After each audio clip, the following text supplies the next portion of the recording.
Hi, hello, and how are you? Let's discuss the beginnings of wanting to embrace, develop, expand your sixth sense.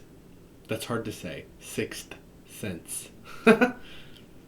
So, before you even get started, I think that you need to break down the beliefs that you have developed, the agreements you have made with society that your sixth sense does not exist. This may take a while, but it is something that I think is paramount at this stage, that being the beginning. So, how do you do that? You have to reassure yourself. You have to immerse yourself in the culture of psychicness. So, I would, if I were you, begin reading articles, looking at blogs and websites or YouTube videos, listening to podcasts, all centered around ESP, intuition, the sixth sense, psychic phenomena, right? And immersing yourself in that world for a little while. For some people, it may be a few weeks. For others, it may be a few days. Just however long you need to really immerse yourself in the world and feel comfortable with the terminology and therein with it.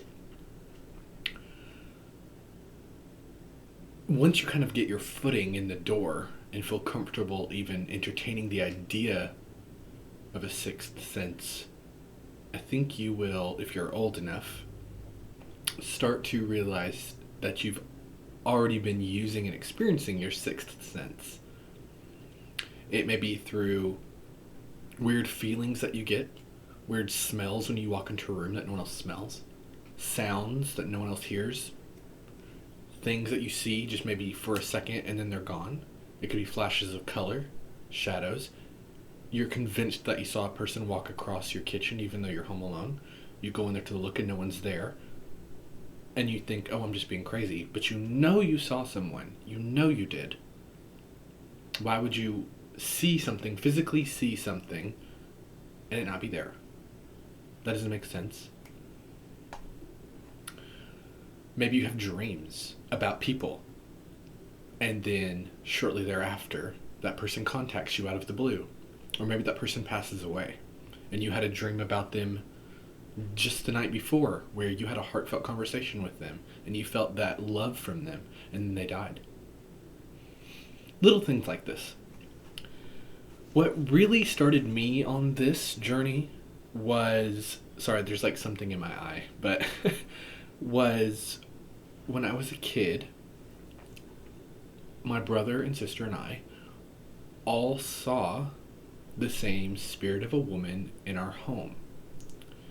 None of us discussed this with the other. She was a friendly spirit. I guess at this point I was 4 or 5 years old. And I can still remember what she looked like. She had a blue nightgown and a blue bonnet. And she was a black woman.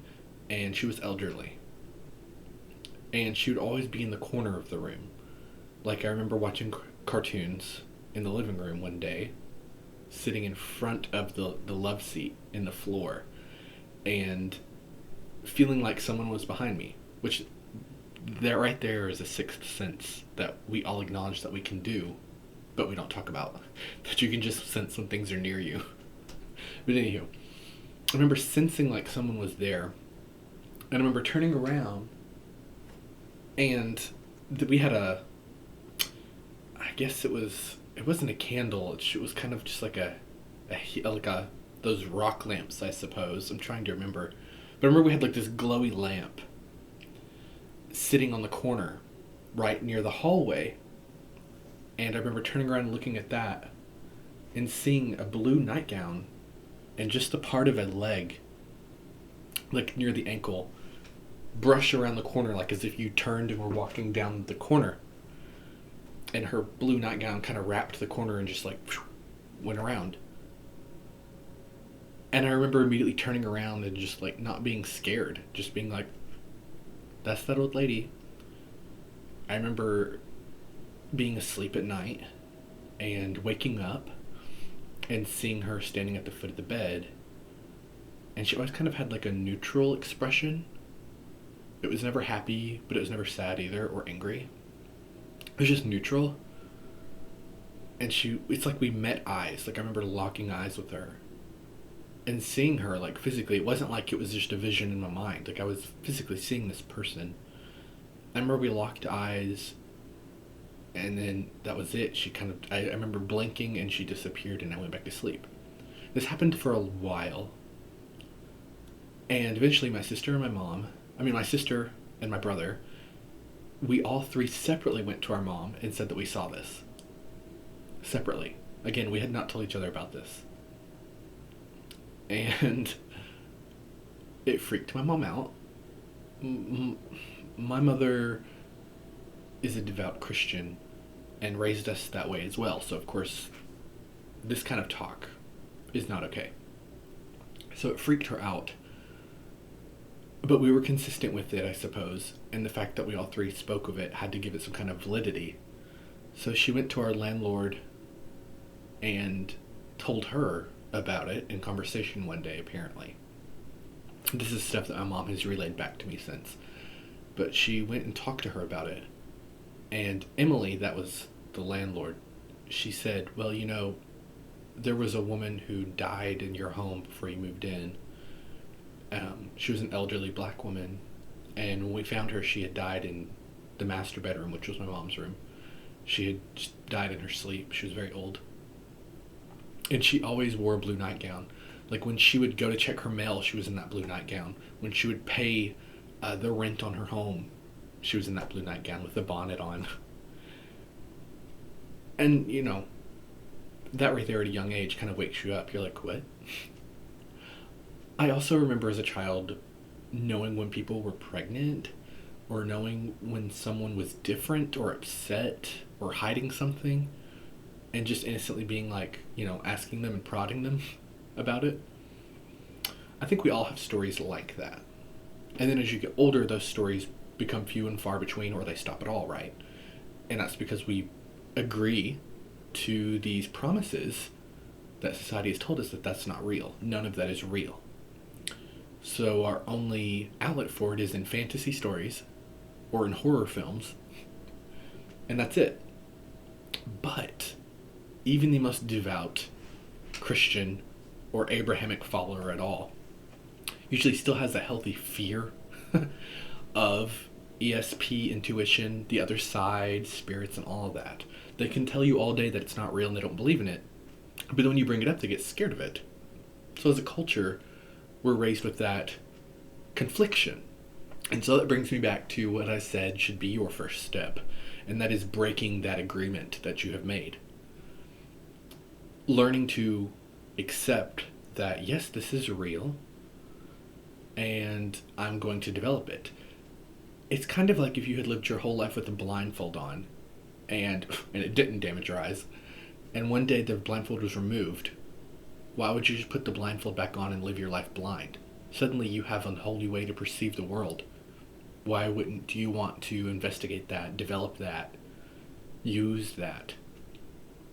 So step one, break down your barriers. It's not a fun first step, it's not glamorous, but it's necessary. I don't think you can just jump in to developing psychic gifts. You have to break the agreements first.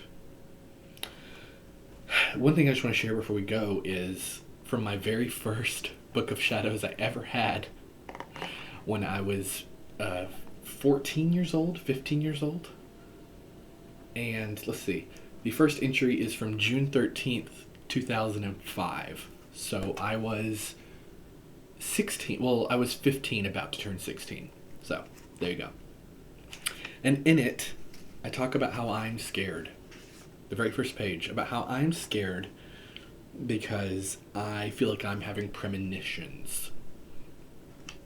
And I talk about one in specific where I say, I saw a dog, brown and white, collie, and a big white bomb or a plane heading straight down.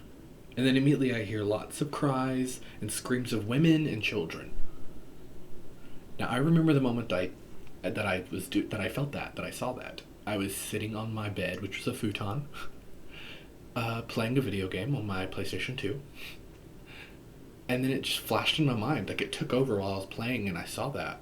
And it was horrific, like the feeling. I didn't see the aftermath of the explosion or anything. I just saw the image of a dog barking at it, this white thing crashing down, dog barking at it, the crashing sound, and then so many people screaming and crying. And that was it. I remember getting up because it really shook me. It left me with a feeling, and walking down the hall, going into the living room, and my mom was sitting there on the couch watching the news. And they had a breaking news segment. And it was of a plane that had crashed in the suburbs of somewhere. I guess if you looked at plane crashes in the suburbs of 2005, it would tell you what it was. But a plane had crashed in some suburbs. And on the newsreel, they showed these group of women holding their children crying, and the children were crying too, and there was a brown and white collie in the background barking over and over and over. It was wild. So anywho, I just wanted to share that because I think that's interesting. But yes, learn to start breaking down your agreements that you've made with yourself and with society as a whole about what psychicness is. And as I said, do that by consciously saying, I'm going to break this, but then by also going back, looking at what psychic experiences have I had in my life and recording them down. That's going to help you a lot, to just write them down on paper and be like, this is what's happened to me. This is when I knew something was wrong. This is how I perceive energy. This is when I saw a ghost, or write down these ESP moments, that being extrasensory perception. Write them down and look at them.